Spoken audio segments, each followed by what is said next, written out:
Hey, I'm HeyWoah here to talk about updated brackets and the GC changes feedback and reaction. I don't love the new update, but some very good things happened anyway, and Gavin opened the floor to some discussions about potential changes, which I'll get to after talking about the current ones. Let's get to it.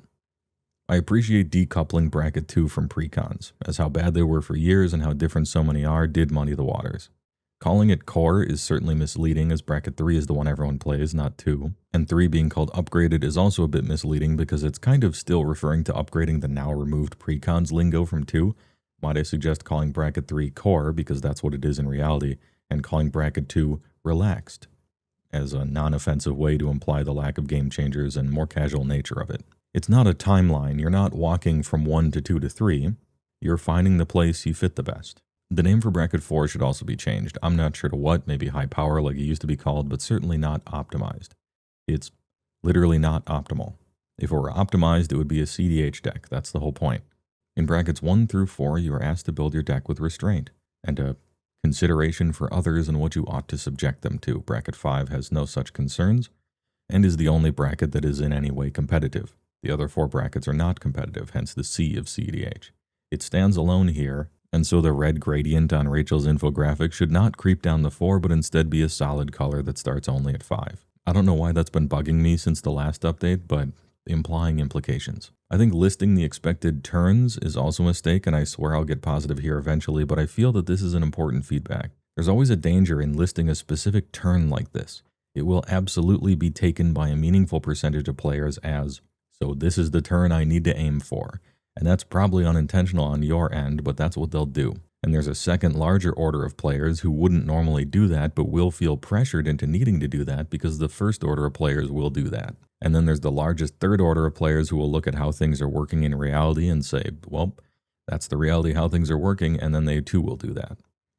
I know we got here from trying to define a nebulous no early game combos statement, an idea to which there are endless opinions, but how soon people are okay with a combo winning the whole game would also be slow enough to probably destroy the concept of aggro or Voltron, being able to properly threaten their first kill. It's a pickle, and itemizing out win turns depending on archetype is probably too much under the microscope.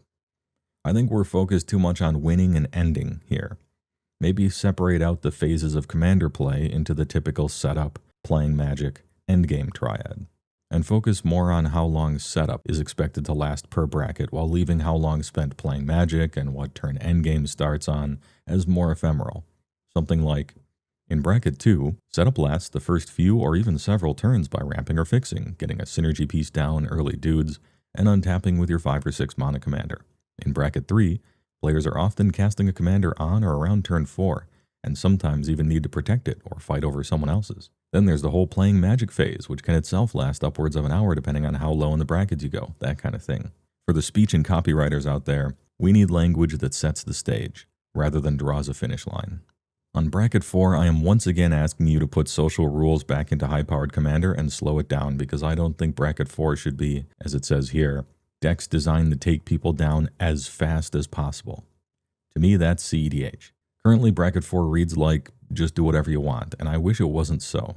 Bracket 4 games in the wild, in my experience, are a 50-50 split between decks that really would probably arch-enemy a bracket 3 pod getting hydrogen bombed by diet CEDH lists. Not caring about a metagame may just on average make a deck more deadly and toxic when it's pub-stomping 4s.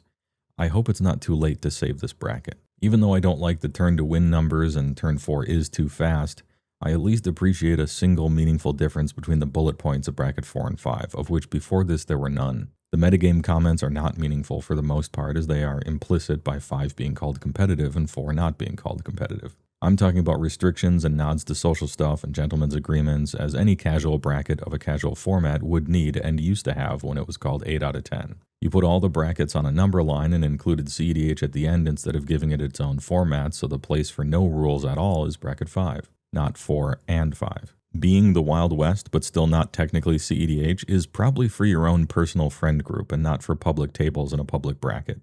Crossing your fingers, hoping that the obvious thing doesn't happen, but it does. As for removing tutor restrictions, good.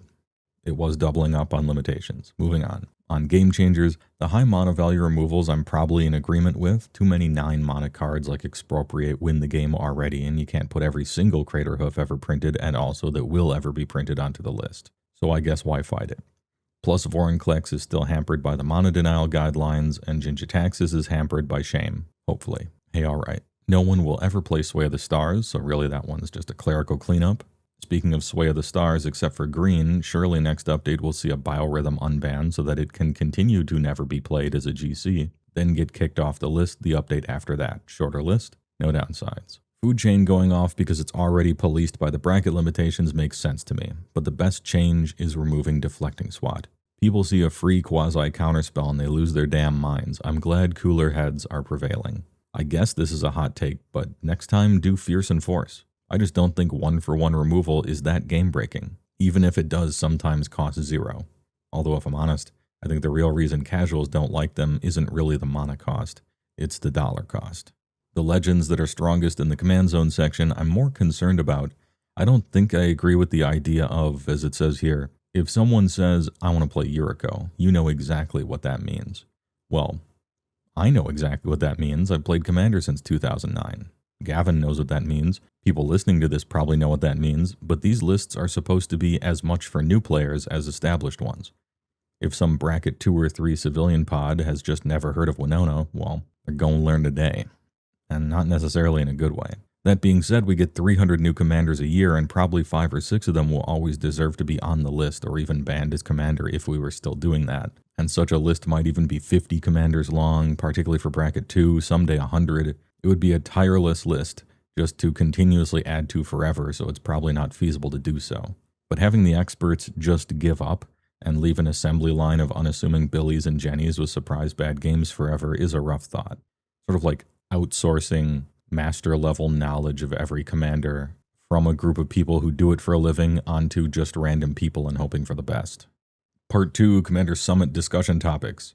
The first is Rhystic Study, and I'm going to be talking about it from a non-CEDH perspective here because I don't play CEDH. They start off trying to invoke the iconic commander card mascot thing they got out of jail free for with Sol Ring on. Nah. You only get to cheat like that one time. The only thing iconic about Rhystic Study is how iconically annoying it is to play against, or iconically overpowered. Well, how does the community feel? Oh, it's the 5th saltiest card in the whole game, up 8 entire ranks from last year, in no small part due to how many extra players have been forced to play against it now that the GC list gave people an excuse to ignore its previous position, soft banned and casual. Bro, just pay the 1. They will not do it. You know they won't. I know they won't. They've had 15 years to learn to pay the 1. They won't do it. From casual pods to the grand finals of the CEDH tournament I watched while researching this video, they just let them draw 12. In the finals. Some blue checkmark on Twitter told me only bad players don't pay the 1. I guess that guy I watched must have been lucky all 3 of his opponents made it to the finals and yet they were still all bad players. Chance in a million. Card's insane. This is a definitive ban, no question. It's an expensive card, but if there's concern about financial implications, well, doing the right thing for the format despite potential backlash is the entire reason Wizards took control of Commander, ostensibly. As for its impact on CEDH, I don't know or particularly care. Hopefully they want to ban it because it definitely should be for casual play. If they want to keep it, then we're at an impasse because it's incredibly not okay for Bracket 3 in a way that the Game Changer system not only can't deal with, but is exacerbated by making it seem okay to run. They banned Dockside Extortionist because it was too strong for casual games, while casual players would just not stop jamming it, and that's where Rhystic is right now. Except it's stronger and more annoying. If CEDH players really want to keep it, then unban Dockside, Crypt, and Lotus and give them their own format. It's where we'll probably have to end up eventually. The second is Thassa's Oracle. No one plays this card in casual brackets, and so I say leave it alone. Unless CEDH players want it gone, I fully defer to them on this one. Doesn't affect casual play. Don't care. Third question, should there be another bracket? The answer is yes, and it should be in between 3 and 4 so we can reinvent the fun 8 out of 10 high power commander we used to have before the brackets killed it and turned it into Pub Stomper Paradise, Diet CEDH. Bracket 4, no fun allowed. And fourth, should we allow hybrid mana symbols? Damn, that's actually really interesting to think about and kind of tempting at first blush. But no. It sounds cool immediately, but the longer I think about it, the more against it I become. On the live show, Gavin mentioned that everywhere in Magic the symbol means green or black except Commander where it's and. Well, except for on the stack. It's both there, you can flash freeze it, and in play for Perish, and in your hand for Rith the Awakener. Okay, he probably means outside the game, or in draft or 60 card, you can play Slippery Boggle in mono green. Yeah, and I can play Deathrite Shaman in my mono black 60 card deck, but not in Commander, because Commander is meaningfully different, and that's good. Changing this not only looks ridiculous, Beseech the Queen is obviously a black card. What would it be doing in Simic besides nonsense? But it also pulls us down a slippery slope. Follow the logic of Or.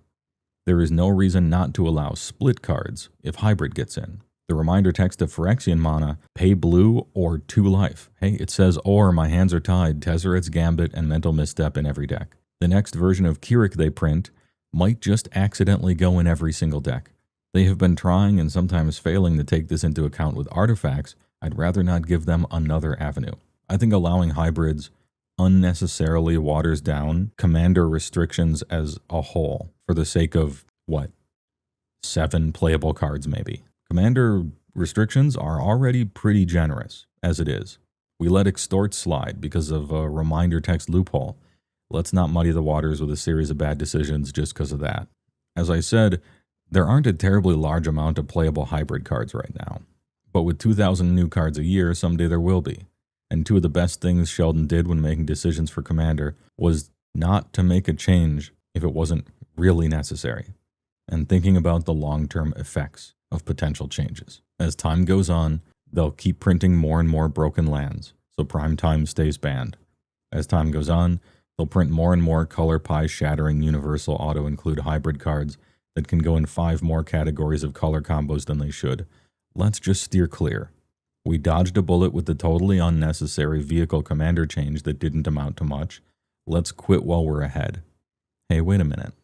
They allowed vehicles as commanders right as the spaceship vehicle set came out. And now they want hybrids to go in more color identities right as we're returning to an old, famously poorly selling set that had a hybrid theme, and the new one probably has a lot of hybrid cards. And boy, it sure would be nice if the uncertainty was smoothed over by a lot of Commander players suddenly wanting to buy lots of hybrid cards. Anyway, thanks for watching. Please fix Bracket 4 by a sure will ya. Join my Discord, I guess.